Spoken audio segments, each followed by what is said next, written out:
AJ Preller is the one GM who will make trades in March. He will make trades in April, in May, every calendar month. Welcome everyone to the Monday edition of Fair Territory. Let's call it, for lack of a better term, the injury edition, because injuries have become quite prominent in the game over the last several days. And whenever people ask me for predictions on the season, you've heard me say this before perhaps, I always say, tell me who's getting hurt and tell me who's getting traded, and I'll have a better idea on who might win each particular division, who might win the World Series. So we have some injuries here that are quite significant in some ways and will be meaningful. Some injuries that are less significant. Let's start with the biggest name, Gerrit Cole, and his loss would be the most significant of any. Jim Bowden reporting that it has been recommended that Cole undergo Tommy John surgery. The Yankees are awaiting a second opinion. If that is indeed the case, we know where this is heading. And you might have kind of gotten wind of this when Brian Cashman, the general manager of the Yankees, said he was preparing for the worst. The worst certainly would be the loss of Cole for the entire season. The Yankees, remember, are already down Luis Gil. He's going to be out several months with a shoulder problem. They're already expecting Giancarlo Stanton to miss most of the season, if not all of it, with his elbow issues.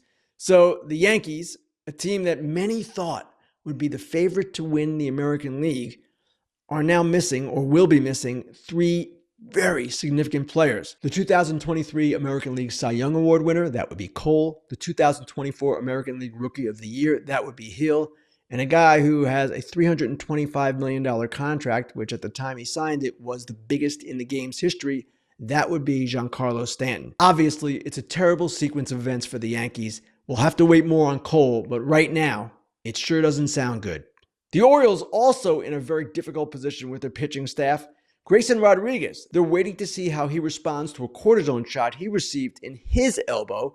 Andrew Kittredge has a knee problem. He's going to be out several months. So here are the Orioles, a team that had a questionable starting rotation to begin with.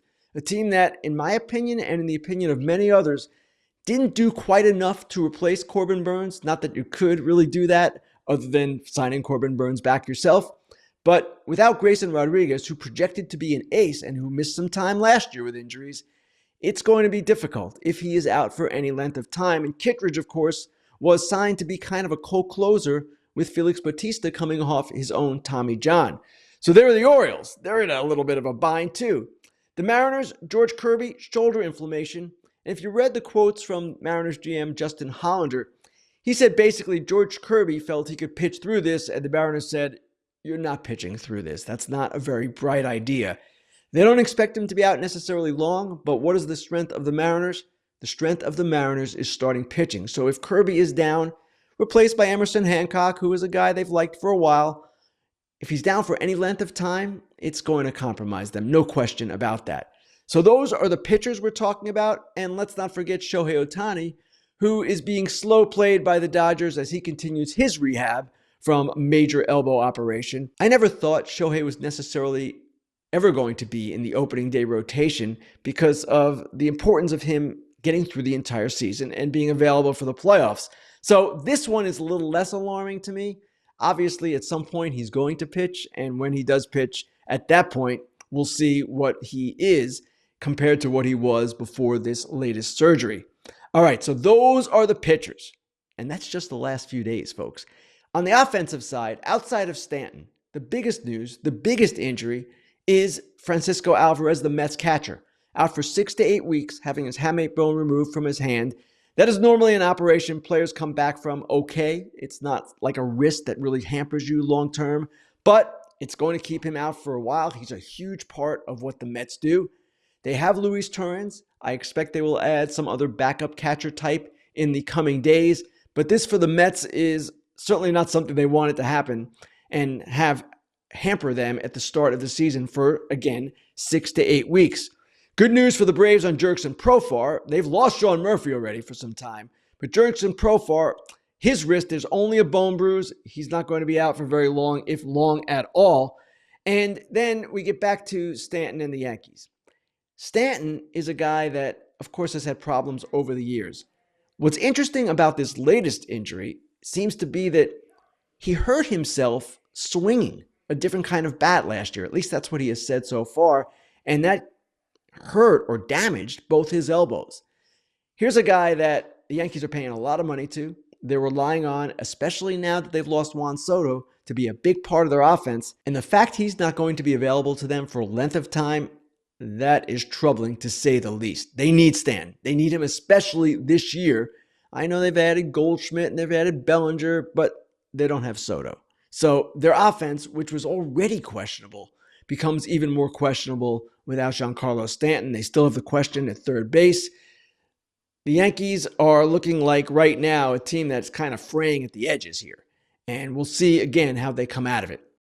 We'll be back after a quick word from our friends at Foul Territory. Kratz, do you like spending an hour on grocery shopping? Nope. Speed up the process, please. Introducing Hungry Root to the FT fam. Now we can all be bougie with our own personal shopper to handle the food shopping, including recs based on what you're looking to put in your body. I stack my Hungry Root box with items like gluten-free, dairy-free blueberry waffles for breakfast, shrimp veggie bowls for lunch, and a little filet mignon with potatoes and broccolini for dinner. You can also say just, hey, Hungry Root, I eat paleo, or I'm vegetarian, and they load up your cart with personalized recommendations. And those recs keep evolving as they learn about what you're into. Also, no BS, as in no artificial sweeteners or preservatives in any of Hungry Root's food. You're going to love Hungry Root as much as FT does. Take advantage of this exclusive offer. For a limited time, get 40% off your first box, plus get a free item in every box for life. Go to hungryroot.com/FT and use code FT. That's hungryroot.com/FT, code FT to get 40% off your first box and a free item of your choice for life. All right, let's talk about some better news, at least for one team in recent days, and that would be the A's signing of Lawrence Butler to a 7-year, $65.5 million extension. Butler is an exciting guy, an outfielder with great promise, did some good things last year. This extension on top of the Rooker extension, which of course was 5 years, $60 million, that gives the A's two pieces to build around as they continue their time or start their time in Sacramento and then move to Las Vegas. Both these guys will be entering the new ballpark in Vegas when that day comes because they are signed long-term. I don't presume the A's are going to be trading them. They're trying to build something here. So for the A's, their payroll now is up to about $76 million. More importantly, in some respects, their luxury tax payroll is at about $115 million. And that's where they had to be. If you remember that story I wrote with Evan Drellick earlier this winter about how they needed to get to a certain level to avoid essentially a grievance or the grounds for a grievance. The Miami Marlins are not anywhere near 115 in their luxury tax payroll. And they too are a team that in theory needs to add to avoid scrutiny from the players union. And what are we hearing about the Marlins? We're only hearing about them perhaps subtracting Sandy Alcantara at some point before the deadline. So that's a team I'm watching closely, a team that I've talked about quite a bit. They are taking the revenue sharing money and at least not reinvesting it in their major league payroll the way they are supposed to. I guess things can change before opening day, and they've got to get to that luxury tax number by the end of the season. It doesn't have to happen tomorrow, but I don't see how they get there by the end of the season, especially if they trade Alcantara. So here are the A's at least doing what they're supposed to from a spending standpoint, and there are the Marlins not doing what they're supposed to, which is essentially old news. Time now for the Inside Dish, the part of the show where I go inside a story I've written, talk about a trend in the game, or maybe discuss something else entirely. And today I'd like to discuss a story I published this morning, and it's about Mo Vaughn. Now, before I get into the nitty-gritty of the story, what it's really about, I want to address one thing. In the story, Mo Vaughn confirms his use of human growth hormone back, in 2001. This first came to light in the Mitchell Report, which was published in 2007. That was a report about players who used different kinds of performance-enhancing drugs and what was going on in the game at the time. The former commissioner, Bud Selig, summoned that report from former Maine Senator George Mitchell, and it was something that caused a big stir at the time because a lot of players were named. And Mo Vaughn was one of those players named. So he told me for this story that, yeah, I used HGH. I shot it into my knee. I had a degenerative knee. It was a real problem. But that's not really what this story is about. It's part of it, and it's part of what I discussed in here, because here was a guy who once loved the game so much, he was willing to do that to try to extend his career, whatever you might think about the wisdom of that decision or not. At the time, HGH was not banned by Major League Baseball. It was another 2 years before that happened. It was more than a decade before HGH testing was instituted by the league and players union. But the story, from my perspective, what I originally sought out to write about, and what is the heart of this thing, is Mo's relationship with his son Lee, who is 12, turning 13 in June, and how that relationship brought back his love for baseball. This was a guy who, toward the end of his career, had one injury after another. He's the 1995 AL MVP, goes to the Angels in 99 with a record free agent contract at that time, 6 years, $80 million. And then in his first game with the Angels, 2 batters into his first game, he falls down some dugout steps, messes up his ankle and knee, and in his mind, even though he did some big things after that, he was never the same. And by 2003, early 2003, he was done. What happened in his mind was he got angry. He was angry because his career was never quite what he envisioned it to be. It ended prematurely. He wanted to accomplish other things. And he felt, why me? How could God have let this happen to me? That was his exact quote. And for years, he did other things. He became a very successful person in business, owned a trucking company, founded a company that developed affordable housing that became rather successful, and he was good with that. Wasn't really involved with baseball at all. Didn't really want to be involved with baseball at all. And then his son, who as a young boy started playing t-ball, kind of rekindles his interest. Not kind of, did rekindle his interest. And it started when he was playing t-ball and his team was really good. And Mo was kind of dragged into coaching by some of the coaches there. They were saying, hey, help us out. And Mo's original reaction was, man, these kids are too little. There's nothing I could do with them. But then he learned there was something he could do. And then that team, that first t-ball team, dealt with rain in Florida 29 out of 31 days, according to Mo. And he said, I'm never going to have this happen to one of my teams again. And he started the Vaughn Sports Academy. The Vaughn Sports Academy in Boca Raton is a 20,000 square foot facility. It's got all the things you would expect. 5 batting tunnels, hot tub, cold tub, sauna, weightlifting equipment, nets that come up from the tunnels to kind of create a playing field in which you can do defensive base running drills. It's got all that. It's a cool place. It's your typical state-of-the-art baseball facility. And there he coaches kids with a number of other coaches that he has hired. Mike Easler is one, you remember him. Omar Moreno, another former major leaguer. And he is loving life, being back in baseball, being in the mix with these kids, instructing them on all the finer points of the game. He loves it. And he is a guy that, it's interesting, wasn't really a fundamentally sound player for many of us watching him. You didn't look at him that way. Struck out a lot, wasn't a great fielder. But he stresses fundamentals with these kids. He is adamant about it. And they've got 2,000 active members in this facility, this Vaughn Sports Academy. And he's basically saying, I don't really want to hear from parents. I don't really want to be on social media. We're not dealing with any of that. It's a decidedly old school approach. And his thinking is, I'm going to tell the truth. I'm going to tell the truth to these kids. And if they want to get better, they'll listen to what I'm saying. And hopefully, by getting better, they'll see the value of what we're doing here at this academy. So that's the story. And it's a story really about a father and son, and how a son, again, rekindled this kind of dormant passion that Mo Vaughn had for baseball. It was a passion that never left him. But in his game, the sport broke his heart. Never left his soul, but broke his heart. And his son Lee, who is much unlike Mo, at least right now in his build. He's a tall, lanky kid, 5'5", 115 pounds. He thanks his son frequently for bringing him back into the game. And Lee in turn says, yeah, he tells me I'm the reason he is again coaching. We knew Mo as the hit dog when he was playing. And the story, the last line, I just put it like this: the hit dog is home. Dodgers manager Dave Roberts joins Alano Rizzo and Clint Pasillas for a Dodgers territory special tonight at 8 p.m. Eastern. Roberts reflects on his key decisions during last year's championship run. Join the conversation tonight at 8 p.m. Eastern on the Dodgers Territory YouTube channel. This should be really great. Smash that subscribe button to the entire Foul Territory network. Time now for Grillin Ken, the part of the show where you guys get to ask me questions. Let's kick it off. First question comes from Dave Tolles, who asks, with all the Yankees' injury concerns, do you see the Red Sox having a path to the division? Well, not just the Yankees. The Orioles' concerns, too, are quite prominent. So, yes, I do see the Red Sox having a path to the division.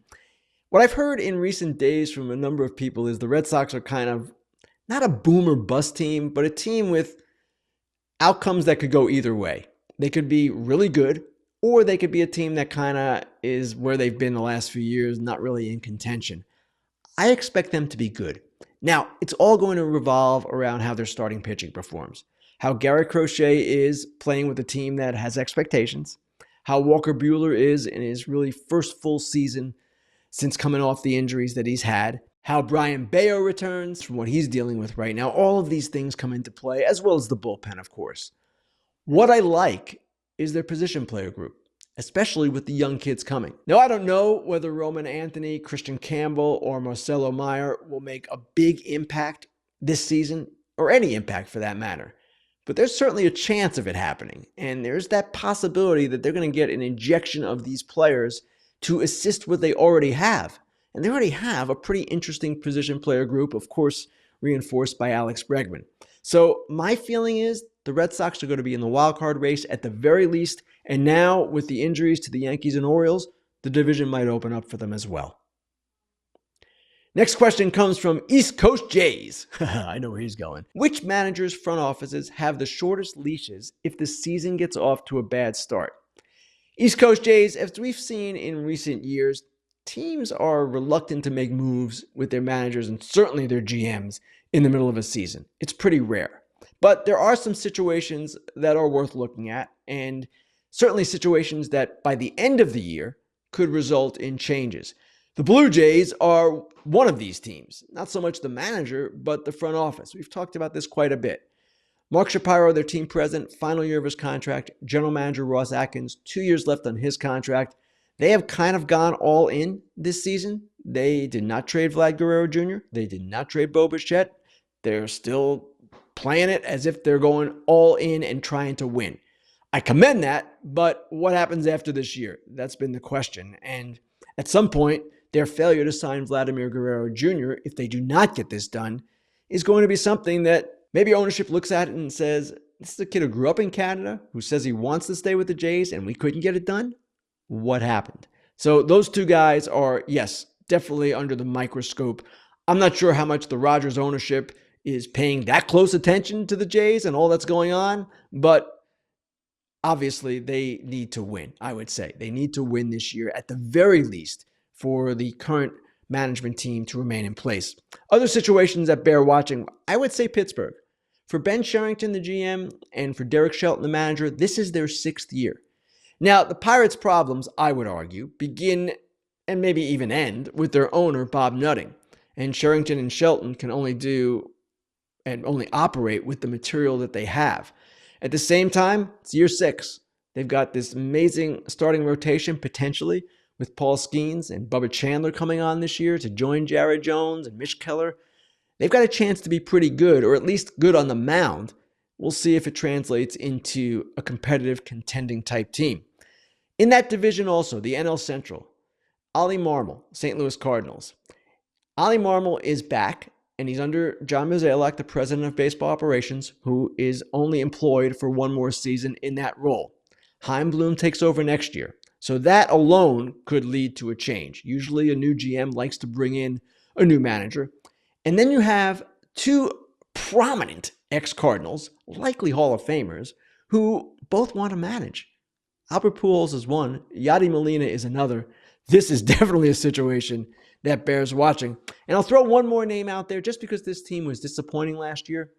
They were disappointing mainly because of injuries, but Rocco Baldelli, I would expect the Twins need to have a good year this year for him to be totally secure. I'm not saying he's on the hot seat or anything like that, but if they go south again, then there might be some tough questions asked.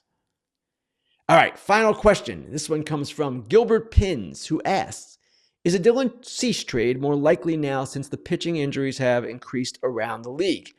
It's a really good question because certainly the demand is higher. And I wrote about with Patrick Mooney on Sunday how this could affect trade talks and certainly could affect free agent pitchers such as Lance Lynn and Kyle Gibson, who might have a bit more leverage now.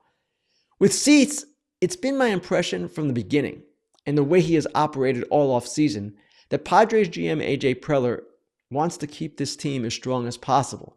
He doesn't want to trade anybody, and he really hasn't traded anybody for all the talk. Instead, he's added Nick Pivetta and Jason Hayward and some other players as well. Nothing major in terms of salary for this year, even Pivetta, but he is trying to build the strongest team possible. So while yes, the demand for Cease seemingly could be higher, should be higher given all the injuries, I don't necessarily expect a trade to happen. I will say this, AJ Preller is the one GM who will make trades in March. He will make trades in April, in May, every calendar month that you can think of, he will make a trade at that time. He's not afraid to do it. He doesn't care. He's not restricted by the calendar. So from that perspective, sure, it's possible, but I don't see it happening. Thanks everyone for your questions. Thanks everyone for watching, for listening. You know where to find us. YouTube, Apple, Spotify, and we will be back Thursday with our normal live show at 12:30 Eastern. Myself and Alana Rizzo. Have a great week, everyone. Stay healthy. BetMGM first bet $1,500 offer when you use the bonus code FOUL. Get this offer when you download the BetMGM Sportsbook app or at BetMGM.com. Sign up, enter that bonus code FOUL, and deposit at least $10 into your new account. Place your first wager, receive up to $1,500 back in bonus bets if the bet loses. If it does lose, your bonus bets will be available once your initial wager is settled. A gambling problem or concern? There's help. Call 1-800-GAMBLER.